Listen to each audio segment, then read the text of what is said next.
Crispy, yummy, so good. Mm. So it's a cake dipped in rum, and I mean it's dripping onto my fingers. That's how much rum it is.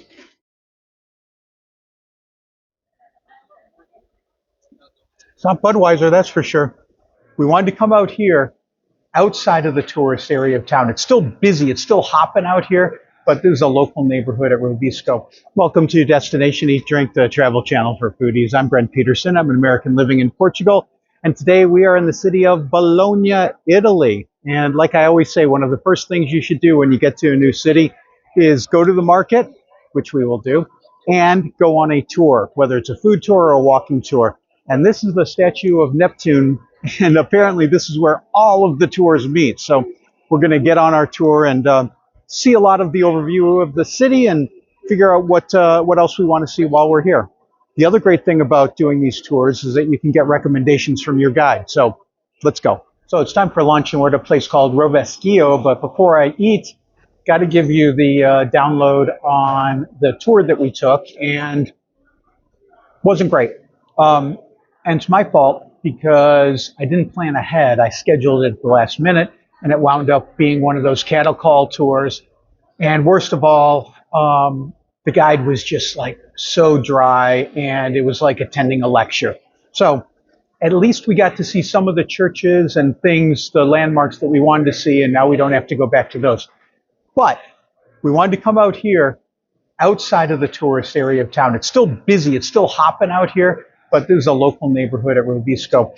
And our friend Nancy recommended this. So what did we get? Well, first of all, look at the presentation on this. Fabulous. And Karen's too. Karen just got what's called a cantore, a bunch of them. And cantores are just side dishes. She got roasted potatoes, carrots, asparagus. Super tasty and flavorful. That is good. All right. I got this mushroom dish. These are oyster mushrooms. Look like they came off the grill. Maybe they were roasted. I don't know. Hmm.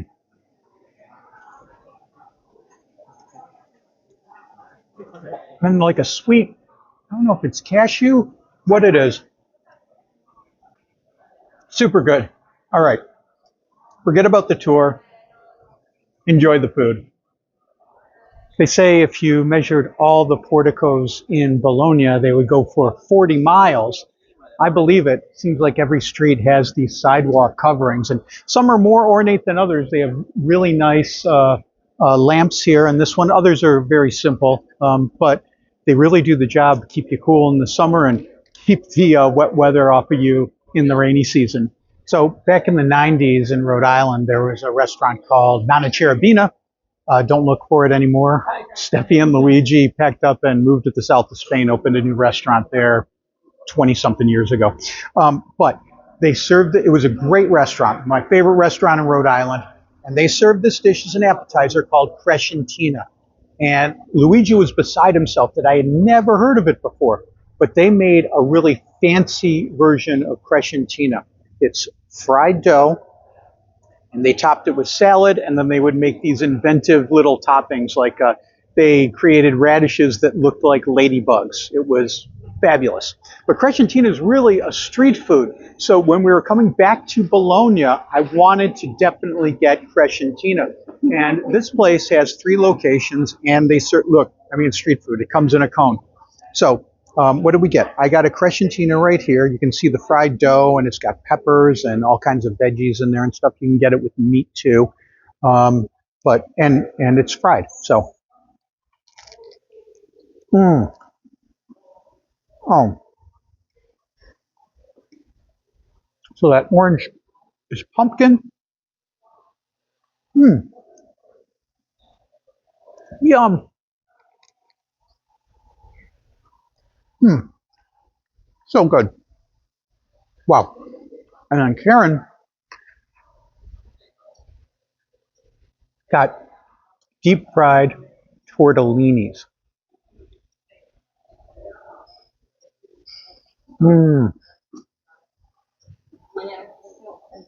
crispy, yummy. So good. Mm. Brings me back to Rhode Island. But we're in the place. This is the place to get Crescencino. So good. Karen and I stumbled upon this market in a park here in Bologna, and this market is massive. I mean, we're used to big markets. We have this big one in Lisbon called the Clock Market, and I did a video about that market. And that market is crazy.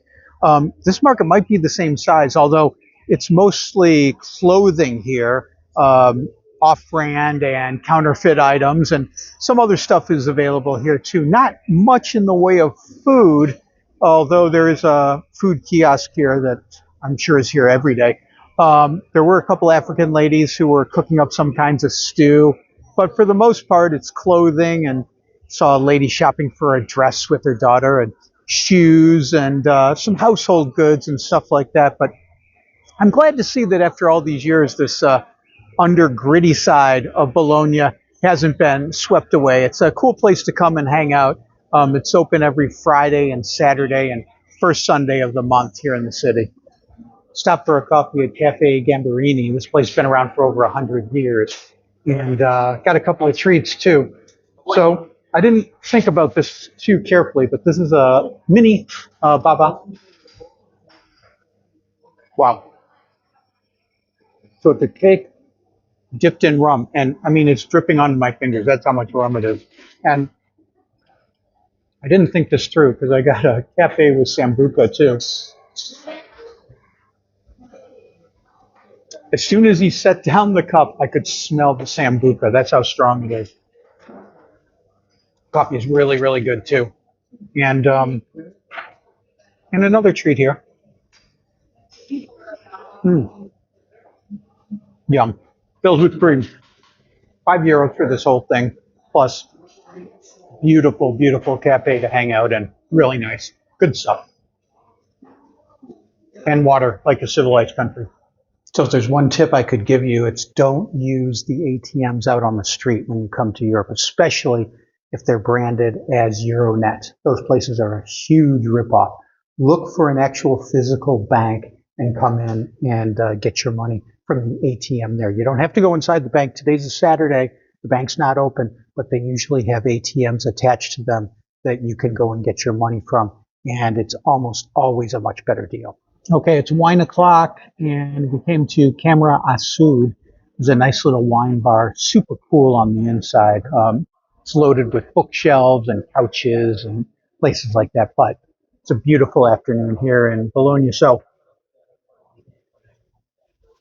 we're sitting outside.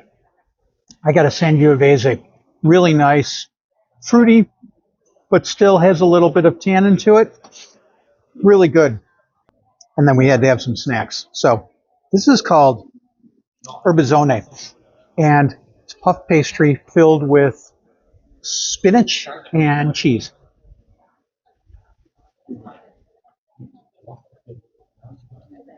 So good. So good. Takes me back to Rhode Island. Spinach pies. And then just hummus and seed crackers. And so we don't forget that we came from Puglia,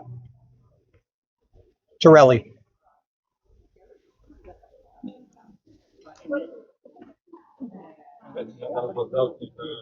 These didn't come from a bag. Really good.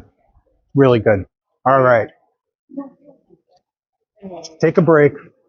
Enjoy some wine. Enjoy some food. This is great. This is the Basilica of St. Dominic, named after the Spanish priest who founded the Dominican order, and he was made a saint shortly after his death in the 13th century, and his remains are in here in the Ark of St. Dominic. And that's interesting because there is some of the work of a very young Michelangelo. While still a teenager, he was asked to add to the Ark of St. Dominic.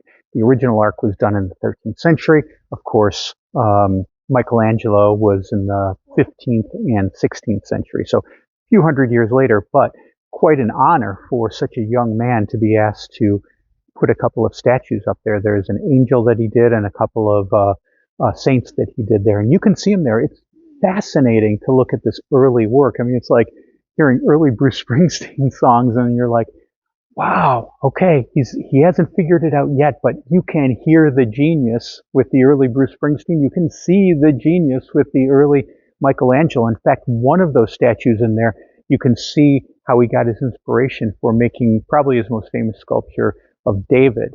That you can see when you go to Florence, which is an hour away from here. So this place, it's free to get in, and it's definitely worth it if you love art because there's amazing art in here. Not just the Michelangelo, but there's some paintings and other work in here that you have to see. And no one comes into these cloisters. There's a whole tour group inside that church. There's other people inside that church. We're the only ones in the cloister. You just got to open this big wooden door and you'll have this peacefulness to yourself. You want to keep cool in Bologna, and trust me, it gets hot here, even though it's in the north. It does get hot here. Walk under the porticos and get a gelato. This is strawberry and chocolate. Tasty. And I got peach and mango. Made with real mango. That's good. You know, when we came here almost 25 years ago, Bologna was a bit of an undiscovered hidden gem. There weren't many Americans here, and a lot of people didn't speak English. That has changed, as you can tell from this line to get gelato. There are a lot of people here from many different countries, and Bologna has become super popular. So if you're coming here in order to escape the crowds of Rome and of Venice and of Florence, well, maybe it's not as crowded as those places, but boy, Bologna has gotten real popular recently. It's definitely not a hidden gem anymore, but worth coming. So we were wandering around Piazza Aldrovani, and it's amazing. There are at least a dozen, maybe 15 little pop-up shacks that are all selling food, beer and wine. There's pizza and there's crescentina and there's all kinds of stuff here. And so this is from Italy. I didn't read the can. I don't know where it's from exactly, but it's a white beer. Looks very light. Oh, you know, but it's got some flavor to it. It's not Budweiser, that's for sure. It's tasty. Italy's definitely upping their craft beer game, and this is just a perfect spot to sit and chill. Finally, we're not seeing this crush of tourists that we've seen in other parts. We've come a little bit out of the city, but it's really only a 10-minute walk from the very center of the city. So you can find these cool places. You just got to walk a little bit. Definitely worth the effort. Bologna is home to the world's oldest university, although that can be debated because in the early days of universities, it was kind of an ad hoc conglomeration of teachers. But there's no doubt this is one of the oldest, if not probably the oldest university, nearly 1,000 years old, which is crazy.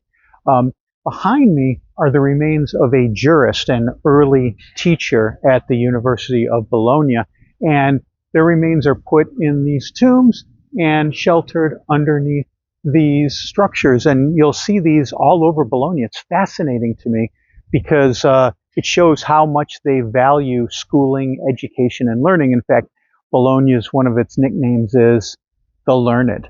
Well, it's kind of quiet because it's a little early here in Bologna. And folks in Italy, they generally don't go and get a coffee first thing in the morning. Their first coffee is usually at home. So they might get their first coffee out at say 10 o'clock in the morning. But you know, we're going out and getting ours early. Espresso, and then got these little savory things for our breakfast. There's a little focaccia with oregano and tomato.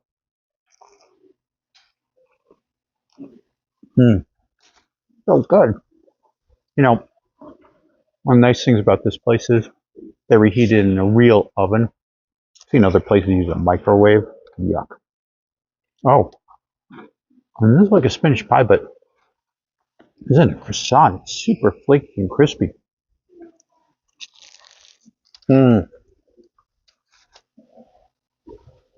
Wow. Karen's going to really like that. All right, powered up, ready to go. So we're going to finish off this video with a classic dish from Emilia-Romagna, from Bologna. It is pasta tortellini in brodo. Just means tortellini in broth. These are, typically it'd be like meat or cheese filling. These are filled with pumpkin, so it makes them a little bit interesting.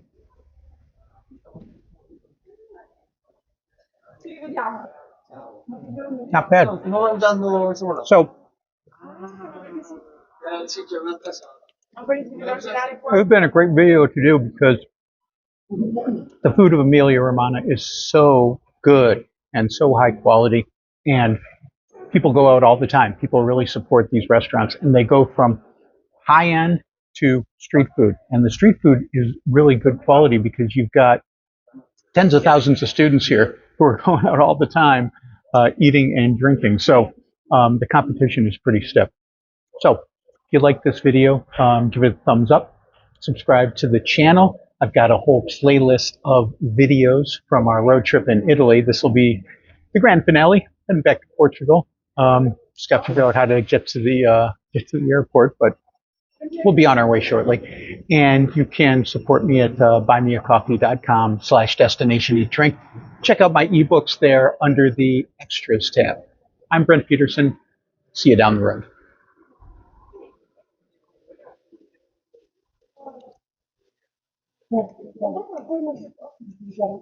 Good stuff.